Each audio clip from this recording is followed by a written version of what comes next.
এবার আইসিসিতে বড় ধাক্কা খেলো বাংলাদেশ ক্রিকেট। ভোটাভুটিতে হেরে গিয়ে শেষ পর্যন্ত ভারতের মাটিতেই কি টি-20 বিশ্বকাপ খেলতে বাধ্য হচ্ছে বাংলাদেশ দল। চলুন মূল ঘটনা আরো বিস্তারিতভাবে এই ভিডিওতে জেনে নেই।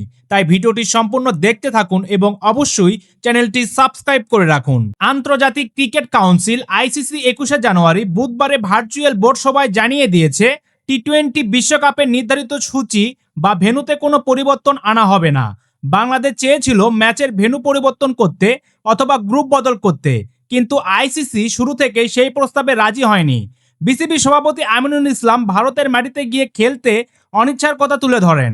বিষয়টি নিয়ে দীর্ঘ আলোচনা হলেও শেষ পর্যন্ত ভোটাভুটির সিদ্ধান্ত হয়। 15 সদস্যের বোর্ডে একমাত্র পাকিস্তান ছাড়া বাকি সবাই বাংলাদেশের বিপক্ষে ভোট দেয়।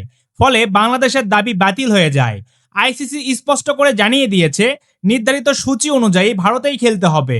বাংলাদেশ দল না পাঠালে বিকল্প দেশ হিসাবে স্কটল্যান্ডকে সুযোগ দেওয়া হবে।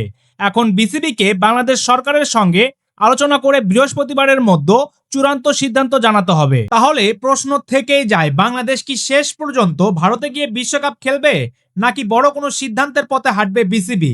সম্মানিত ভিউয়ার্স, আপনার মতে আপনি কি মনে করেন? ভারতে গিয়ে কি বিশ্বকাপ খেলা উচিত?